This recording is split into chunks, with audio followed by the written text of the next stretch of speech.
Most men are beta males, okay, with very little to any detectable testosterone. Like the radar is trying their best. Men, I believe, especially in this time of moral and societal chaos, need to get back into what it means to be a spiritually, physically, and mentally strong man. Okay, in this video, we're going to talk about some of the things that Charlie Kirk talks about when it comes to dating, relationships, and what it is to be a man in today's modern world. Okay, so let's get it started. The first one, the guy asking him a question. Okay, so let's see. I'm a young conservative guy in the bluest state in the country in a big blue city. So dating is a struggle. So what's your advice to young conservatives that are red specks in a sea of blue? And also, how do you feel about dating apps? Yeah, so I'm not a huge fan of dating apps, but so I will have an opinion here that will really get people. You should not date people that have different politics than you. You should not.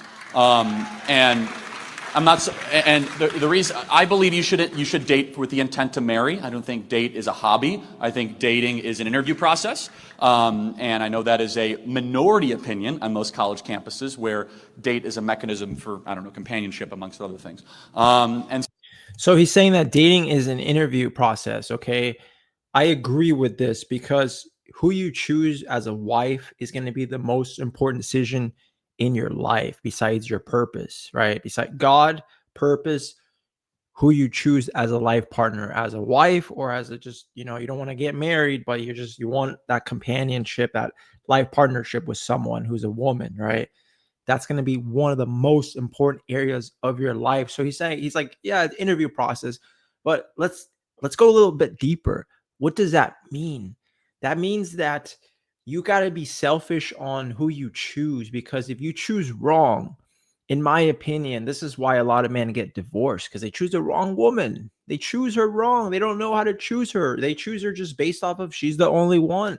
But yeah, she's terrible underneath the surface area, right? Maybe she's pretty, but what if she's horrible? What if she doesn't have a good heart? What if she, it abuses you? What if you can tell that, she has a lot of red flags and you still disregard that, right? You got to be like, dating is all about weeding out the wrong women to get to the right woman. And the thing about what I see a lot of guys is that if they meet a girl and they get a girlfriend and, the girlfriend cheats on them or something bad happens, they get hit with a couple of women like this who are toxic. They all of a sudden in their head, they're like, all women are like this. All women are like this. And they put all women in a category when it's like, dude, yes, there are some bad women, but there's good women too. And you need to continue to date. You need to be persistent. You need to have a strong mindset to continue so that you can find the right woman. And just to let you know, I've been with my wife for 8 years. Okay. This November will be 8 years. We have a baby girl. She's about to be 2 years old in October. And it's really, really important. Okay. I promise you guys. Okay. So let's keep going. What he's saying. So I believe that you in Berkeley, it's going to be tough. You're going to have to hopefully only date people in alignment with your values, right? That doesn't mean you can't have friends with people that disagree with you, but dating's a very serious thing. So how do you go about doing that? Well, thankfully at Turning Point USA, all the conservatives in the front have red shirts on, so maybe you can introduce yourself to somebody. Yeah, look, I will say this, that try to associate or marry or date somebody that does share your deeply held values. I think that's very, very important. And secondly, I will say this. What he's saying right there, he's like, there's a lot of people in the red shirt here. Like, you should go introduce yourself. This is so important. Like, what he's saying is like, go and introduce yourself. Go approach a girl. Go and say, what's up? A couple of different ways to just open up the conversation. Hey, do you come here? Is this one of your first time that you've ever gone to one of these events like this? Oh, it is. Oh, cool. Yeah, it's my first time. How are you doing? Get the conversation started. Right? Just making statements, sharing something about yourself, something that you're observing. Just start a conversation with a woman. And this is a great place to do it, right? Or like these type of places that are more like towards your beliefs, towards your values. That's where you want to be able to meet women, right? You meet those women in those type of places, right? Like, if you're like, oh, I want a woman that's a Christian woman, go to a church, join a community. Like these things, you're going to get exposed to these type of women, but you got to take action, right? So let's keep going with what he's saying. which is men in general who have difficulty finding women generally have a couple problems. And this is not directed towards you. I just met you. Okay, so please, we're good if I say this? Okay. Most men are beta males, okay, with very little to any detectable testosterone, like the radar is trying their best. Men, I believe, especially in this time of moral and societal chaos, need to get back into what it means to be a spiritually, physically, and mentally strong man, which I believe includes stopping watching pornography, which I believe means working out on a regular basis, and I believe also understanding that the most desirable quality that young ladies look for in men, according to my big survey of all of our listeners, is self-control. Is that young ladies say that they cannot find a young man who can control himself. That's a big deal. And we believe as Christians that self-control is a fruit of the Spirit. Happy to get into the theology of that. I'm sure there might be some curiosity in that. So put that all together. So what he's saying is that most guys are beta males. And I would agree, because there's no challenge in their life. And this is the basic advice that you always get, right? It's like, work on yourself. Like, this is true. It's true though. Like, as a man, you want to work out, you want to take care of your physical, you want to be strong, you want to be mentally strong, right? You want to make sure that you got those things locked and loaded, man. Like, make sure that it's in place, dial in. You want all those things to be dialed in. What you put in your body, the fuel that you're putting into your body is so important. Like, eating healthy. Yeah, sure. Is there a good, can you do like cheat meals and stuff like that? Of course. But throughout the week, it should be like, you should meal prep. You should buy meal prep. You should eat healthy stuff, because you're going to feel better. You're going to feel better. You're going to look better. You're going to feel better. You're going to work out. You're going to continue to be a lot stronger as a man. You want that physical prowess, right? You want that, you never have a second chance to make that first impression. And I see it everywhere, right? Like, if you're a fat dude, you can lose weight and look more attractive and look more built and look more like, evolutionary side. You're the protector of loved ones, right? If you're a skinny dude, it's like very frail. It's not that attractive to women. Like, become strong. I used to be the skinny kid that was like super skinny, right? But what did I do? I worked out. I took protein. I took creatine. I ate a lot. I ate a little extra to put on some mass. And it took me a little time, but I went from, being 145 to where I'm at right now, about 200 pounds, right? And like, there's such a difference in the way that people perceive you.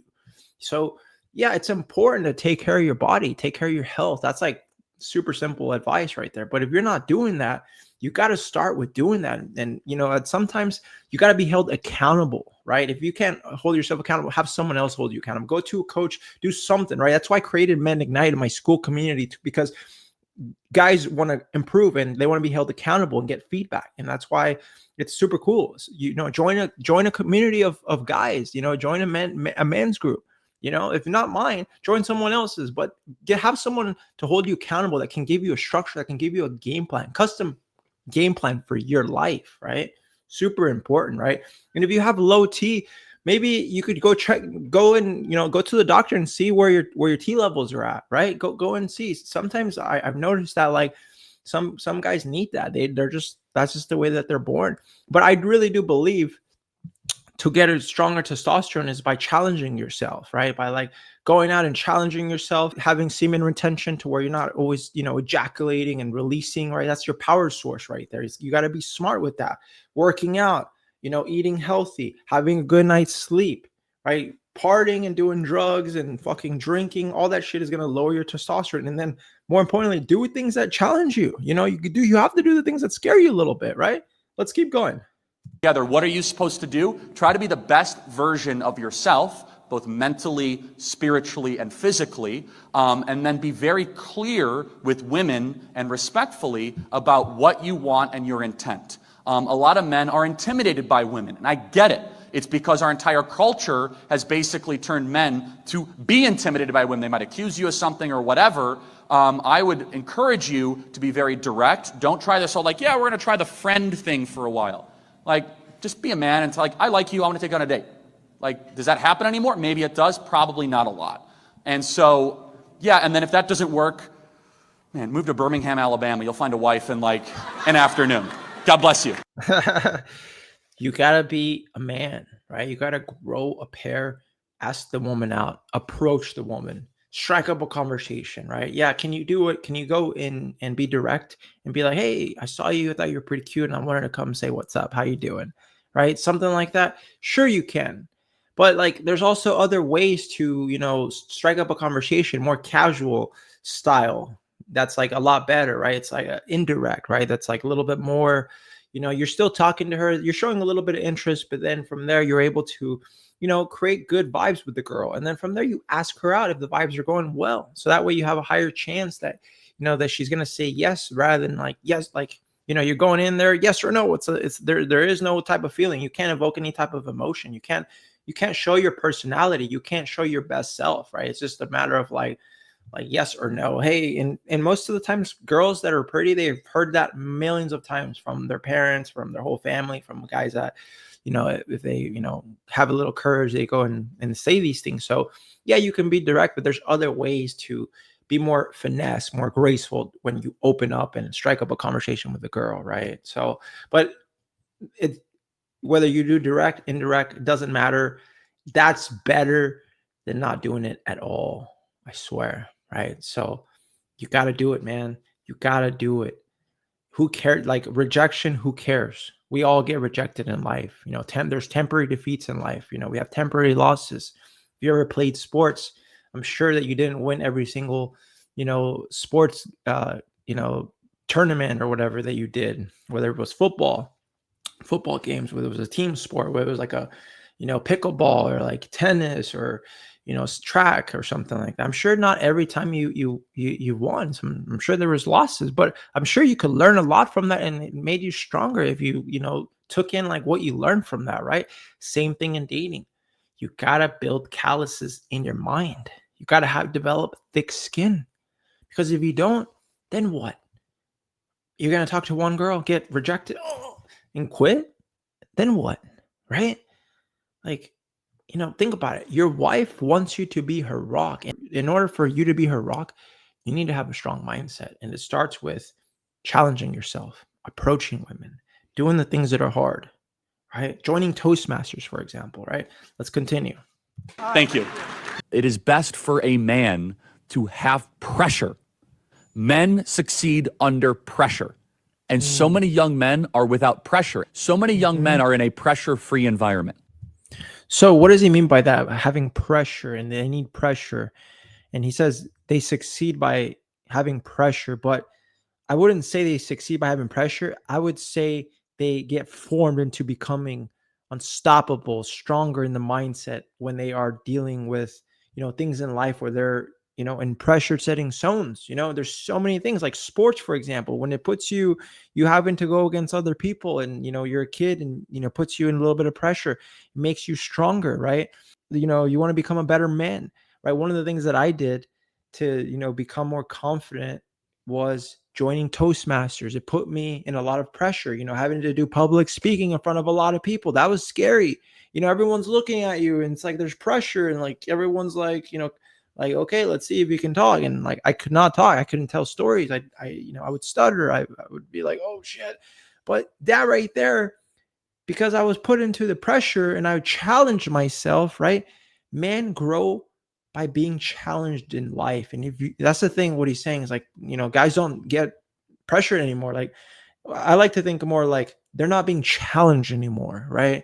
Where are the challenges in your life? Like as a man, you got to really look at that. Like most guys play video games. They play video games. They go on dating apps.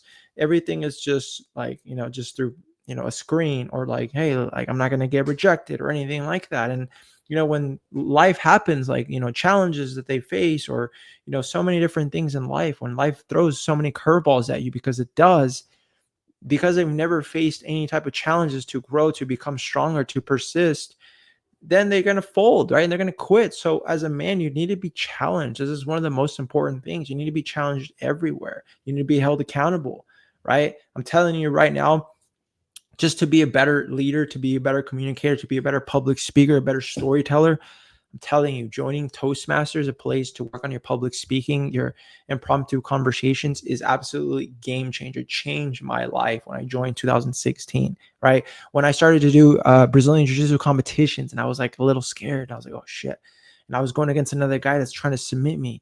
Shit, that's putting me in a place where I'm being challenged, right? But I'm challenging myself to overcoming that. Or, you know, if you're like playing pickleball or all those other like little sports that you guys can do, or anything like that, you're getting pressured. You know, there's pressure there. You're being challenged and you're growing. And like if you see a beautiful woman, same thing. A lot of guys don't do that anymore. Like when I started to do that, it changed my life. Everything else in my life became so much easier. When I coach my guys, same thing for them. They become more confident. They become more socially confident. They become less anxious. They just know how to just be, like as a man, I see transformations inside, and then it shows out from their, you know, physical, from the outer, man. It's crazy. You know, the inner game becomes so much stronger because they're challenged, right? Nothing good in life as a man, if you want to be better, is going to come by just not doing anything, never being challenged, right? If you are never challenged as a man, most likely you're going to fold under pressures. That's why you need to be put into, like what he's saying, pressure. I say challenges, right? To grow. Okay, let's keep going. What does that mean? They don't have to provide for themselves. They don't have to provide for others. They don't have to show. So when all of a sudden pressure makes the man, where you have to show up at 5 a.m. for work, that you have to make enough money to pay for rent. And then, yes, you also have to provide for a family. And I could say this as a married man with 2 kids. Something happens the way God wired us once you get married with kids, where you just figure it out. And you're like, I'll take a second job. I'll work all night. I'm going to, ask the boss for a raise. I'm going to come up with a new idea, because all of a sudden you feel this biological need that I have to feed these kids. And it sometimes happens subconsciously, but it's so important. And the same thing happens, by the way, for moms, right? They are like, we got to get the house organized, right? We have to make sure it's clean. We got to make sure the meals. It's the same sort of thing, and they always can't put words to it. But for the man, it gives them purpose in their work. It gives them satisfaction. Like, okay, it was a rough day at work, but I came home and these kids are fed and they can go to school and we live in a nice neighborhood. And it gives man a sense of contentment and satisfaction that is so missing from modernity with these young men, largely because we've taken them out of this kind of purpose-filled life. I think people need to be reminded of, and I think is important, is absolutely, man. Like when I had my first baby girl, she's about to be 2 in October. When I first held her, it changed my life, and it in a good way. And I was like, holy shit, this is a beautiful little baby, so innocent, so pure. And I'm like, I want to be a great father. I want to be there. And now she's about to be 2. She's so mischievous. She's so amazing. She's such a blessing for my wife and I. And it's amazing thing. And like when I see, like when I feed them and stuff like that, when I'm providing for them, it makes me feel so amazing. When I see her eat and she's eating so cute, it's just something that like is indescribable as a man. He's right. It gives you more of a, like, you already have a purpose, right? As a man, you got to have a purpose. But when you have kids, you have another purpose too. It's like another, it's just or like if you already have the purpose gets even stronger, because you want to be a good person. You want to be there for your family. You want to protect, you want to provide, you want to be the best father that you can. If you, for example, didn't have the best family life when you were a kid, this is your chance to become that guy, right? If you maybe had a good family upbringing, well, you know what it is, and you can bring that, all the things that you learned from your mom and dad, and take it into this with your knowledge, right? Or maybe you didn't. What can you take? Or maybe they had some good, some bad. What can you take from the good, and the stuff that was bad, what can you discard and learn from that and apply it now, right? There's so many things. We can talk more about this. I can have a whole video on this, but we're going to keep going with this, okay? But I swear, having kids is one of the most amazing things in a man's life. I promise you. Let's keep going. The man should be the pursuer in the early relationship. Yes. And frankly, I mean, Doug and I have been married, I don't know how many years now, 18 years. And he's still pursuing me. He's still not sure where it's going to land. It has to be, it's biologically conditioned. Yes. Men and women are for the man to be the pursuer. He's the lion and you're the gazelle.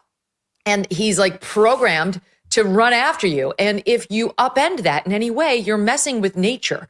So that, like, correct. Young men should know you do need to make the phone calls. Even if she didn't call you back, you have to be the one to text first.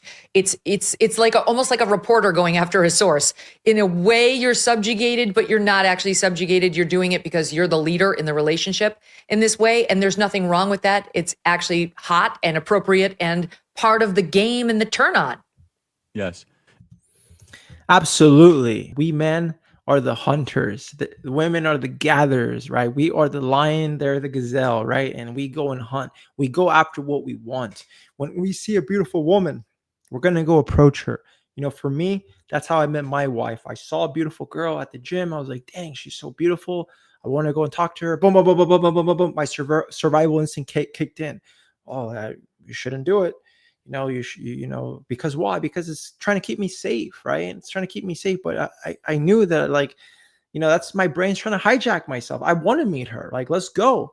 If she doesn't like me, fine. But I got to go and shoot my shot. And I did. And 8 years later, we're here, right? And that's what she's saying. Like, women want a guy to be, pursuing them, to go and approach them, to go and talk to them, to initiate, to be the man, to be bold, to be the risk taker. And a lot of guys now, they're, with what social media is feeding guys, is they're feeding guys that, they shouldn't do that, that it's a bad thing, that women don't want that, like you should let women come to you, all this BS type of stuff that, like, is just keeping guys, trapped in this hole of, like, BS thinking, when it's like, that's the truth. Women want this. Women want a guy to pursue, right? There's a difference between pursuing and like you're being a simp. Pursuing is you're going after what you want. If she says no, move on, right? If, chasing is like you like a girl on Instagram and you like her photos and you're liking all her photos, you're messaging her, she never messages you back, you continue to do that, you're simping, dude. Like, move on. There's plenty of women out there, right? Like, it doesn't make any sense, right? And like persistence, man. I don't know if she covered that, but being persistent is super, super important. A lot of guys are just, they don't have any persistence, man. And that it all comes back to, overcoming challenges that they have to persist on. That, like, in order to, like, do something good, like whether it's in their business, in their career, or sports, or anything like that, they didn't, they just don't persist with women. Oh, she's not that interested in me. She's not giving me indicators of interest. Oh, she's not giving me choosing signals. Oh my God, she's like not making it easy for me. She has this resting bitch face. Like, I'm not going to go and approach her. She's not giving me these things. Dude, would you want her to be giving, like, this thing to you, like, smiling all nice and giggly to you and everybody else, right? That's her way of, like, screening out all the guys that are weak and getting to the guys that she wants, that fucking lion. And that's what you got to be, right? And you got to understand this, right? So that's what I'm saying, like, she made a really good point here, but let's keep going. And if you're a young woman, I have to say this, and you think that it's pervy or weird if a man is pursuing you, you got deep problems. I hear this a lot from men. Right. And so young ladies out there are like, oh, well, I think it's weird if he approaches me at a bar. Get over yourself. Like, that's nature. That's biological, right? Have enough self-confidence. Be like, I'm not interested. Thank you so much. Right? Correct. Don't go out alone if you feel unsafe. And you talk about this all the time, right, Megan?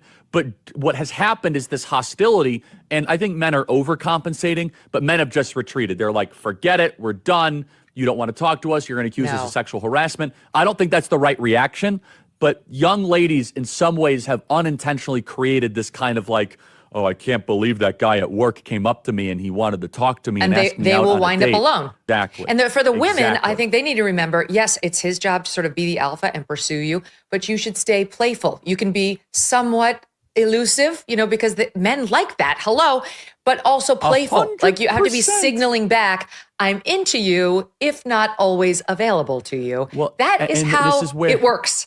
Yes. Men want what they cannot have, and That's they will right. keep on pursuing what they cannot have if they think there's a chance. And there's that beautiful thing where it's like, so you're telling me there's a shot. You're telling me there's a chance, right? And so, again, one good way to kind of, like, explain to you how this works is like how women want to be pursued. It's very simple, right? Like, the more that, like, as I'm getting older, especially after having a baby girl, right? I had a baby girl. She's about to be 2 in October, right?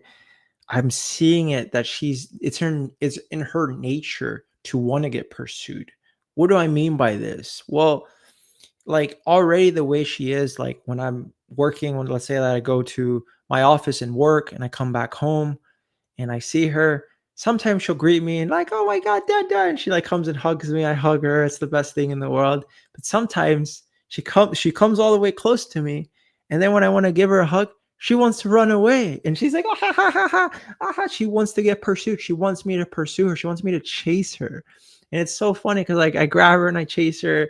And then I put her back down, and then she starts to run again. And it's like this little game. She'll never stop doing it. And it's crazy because that's how women are. That's how little babies are, like little girls are already doing. So by the time they get to be an adult, they want a man to pursue. Like, and they're not going to make it so easy, right? They don't want to be eager beaver, right? But they're going to give you like a little bit of like, okay, like, you know, this is that play, it's that dance, right? It's mixed signals. They're not going to come like Sue. I mean, some will come like right away, you know, they're so into you and they're that type of girl that's hunting the guys, right? There's a couple of girls that I know that do that, but the ones that are the most feminine, they want to be pursued. They want to be, you know, hunted, and like, they're not going to make it so easy. My wife, when I approached her, didn't make it easy for me to get the number, you know, like to talk to her. She made it a little hard, but for me, I persisted. I wanted it. I continued. I had confidence. I trained my way to understand that. And you know, I kept going, and I got her number. And even when I was like, hey, we should go to the beach sometime when I get back from Texas, she's like, or let's not, right? She hit me with, or let's not. And it's so funny because instead of being like, oh, crying, oh, just didn't want me to, you know, what did I do? Right there in that moment, I was like, okay, I'll see you when I get back. Like, come on, relax. I'll see you when I get back. You just gave me your number, right? What does she do right there? That's the perfect example, right? And not everyone's going to do it like that, but it's just, I'm giving you an example of how women are. And a lot of guys, they're looking at too much TikTok, too much Instagram, too much Reddit, all this fucking BS. It's like destroying the brain. Like, take it from someone that knows. Take it someone that has what you want, what you're looking for. And like, from, you know, this woman is, you know, there's a lot of truth to what she's saying, you know, and I agree. So remember, women want to be pursued. So go after what you want. If you don't know, get help, man. Get coaching. Get someone who can help you with the openers, with knowing what to say, knowing how to take the conversation to in the next step, right? Like, sometimes that's like what he's saying about women, like, oh, like this guy. What I found is sometimes if a guy doesn't know how to approach a woman, how to talk to a woman, like by doing a cold approach, he can come off creepy. He can come off socially awkward. He can come off like, oh, kind of awkward, right? And that kind of turns into being a little creepy, because what you don't know is what you it makes you kind of like be a little weird, right? So that's why, like, this is a trainable skill. This is why I train my guys on finding their wife in real life and approaching their dream girlfriend and being able to do this, having the power to do this, right? And I did it with my wife, and it's the best thing ever. So we got to do this. And if you know you're running into a brick wall, just get help. That's simple, right? Join my communities, man. Join my school community, or do one-on-one, or just do something else with somebody else. But no matter what, seek outside help and stop having an ego on like why you think that like you're too good for that. Like, dude, I did that 2013, 2014. It changed my life, transformed my life. It wasn't for that, I don't know if I would have had, you know, the courage and the skill set on being able to attract my wife at the gym, right? So you know what I mean? Like, I love what Miyamano Masashi says. He says the way is in training, right? And when I think of training, it can mean into so many different realms, right? So like love life, a lot of guys neglect that, and it's like the most important area. Like, freaking training that. There's the right training, right? So let's keep going. That for the women out there, you know, exercise class and piety properly understood. But, you know, again, you could be playful, you could be artful with it. You don't have to be overly flirty, but you definitely can be classy in the way that you engage with it, right? Because a man will also, women will find this, a man will improve himself, his income, and his character to elevate towards a woman. And so you will find that men will do things that they will not do for anybody else in the pursuit of a woman. They'll stop drinking. They'll stop watching porn. They'll get a second job. They will not eat for a week. They'll go to the gym. Like, it does things to the male mind, and women don't always understand that. So I say, women, hold yourself to such a high standard that the man wants to pursue you, that they have to elevate themselves towards that. My friend and I have differing political beliefs. We voted differently. We're both Christians. We have a lot of the same beliefs about how humans should be treated, abortion, that type of thing. But identity politics a little bit, not liking candidates based on their personality versus their policy kind of divided us. Also, prioritization of policies. So she's a little more foreign helping. And I think we should be more focused domestically right now with the damage